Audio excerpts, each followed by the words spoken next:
बुलढाणा नगर परिषदेमध्ये आमदार संजय गायकवाड यांच्या पत्नी पूजा गायकवाड ह्या उभ्या आहेत आणि आजपासून त्यांचा अधिकृतपणे प्रचार सुरू झाला आहे। प्रचाराचा नारळ त्यांनी या ठिकाणी फोडले। आपल्यासोबत आमदार संजय गायकवाड आहेत। भाऊ, काय सांगाल, आजपासून अधिकृतपणे प्रचार सुरू झाला आहे, प्रचाराचा नारळ फोडले, कसा प्रचार मिळतो तुम्हाला मतदारांचा?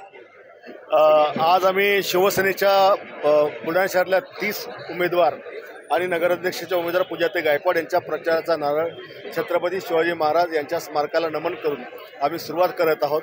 पुढे बाबासाहेब आंबेडकर, माता रमाई, माता जिजाऊ माँसाहेब, सावित्री माता, महात्मा फुले यांनाही वंदन करायला आम्ही निघालेलो आहे। सर्वच महापुरुषांना वंदन करून आम्ही आजचा प्रचाराला सुरुवात केली आहे। आम्हाला विश्वास आहे की आमचे बुलढाणेकर आमच्या बुलढाणा शहराचं वाटोळं होऊ देणार नाही।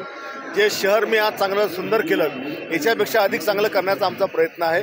आणि आमचा बुलढाणेकर हा इतका सुज्ञ आहे, त्यांना माहिती आहे काही चुकीचा निर्णय आपण घेतला तर या शहराचं सत्यानाश होईल आणि या शहराचा सत्यानाश होऊ नये याच्याकरता जनता आम्हाला आमच्या सगळ्या उमेदवारांना विजयी करेल आणि अध्यक्षाचा उमेदवारसुद्धा विजयी करेल। पण विरोधक म्हणतात की आमदारांनी फक्त स्वतःचा विकास केला, शहराचा जो विकास करायचा तो केला नाही। विरोधक काय बोलतात आम्हाला त्याच्याशी काही देणं घेणं नाही। जनता सांगते विकास केला, विरोधक काय सांगण्यात विकास काही केला नाही म्हणून।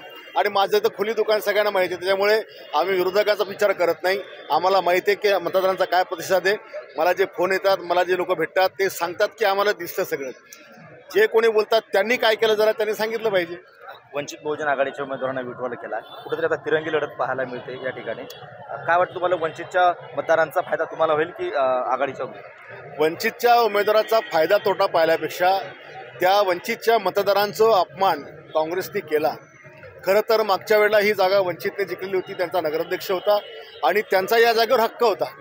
पण तो हक्क काँग्रेसने दादागिरी करून त्यांना म्हणजे जबरदस्ती विड्रॉल करावला आणि त्यांच्या हक्कावर त्यांनी घाला घातलेला आहे। त्या वंचितच्या बाबासाहेब आंबेडकर यांचा अपमान केलेला आहे, आपला प्रकाश आंबेडकर साहेबांचा अपमान केलेला आहे, वंचितच्या मतदाराचा अपमान केला आहे। म्हणून वंचितचा मतदार याचा सूड घेतल्याशिवाय राहणार नाही। ताई, एक शेवटचा प्रश्न तुम्हाला, कुठला विजन घेऊन तुम्ही मतदारासमोर जाताय? नगराध्यक्ष पदाची निवडणूक लढताय तुम्ही, काय विकास कामं करणार? विकासाची कामं तर बरेचसे आहेत, राहिलेले आहेत, ते मी पूर्ण करेन माझ्या कार्यकाळामध्ये। नक्कीच। तर या होत्या नगराध्यक्ष पदाच्या उमेदवार पूजाताई गायकवाड। Cameraman Nilesh Deshmukh, Ganesh Solanki, TV9 Marathi, Buldhana.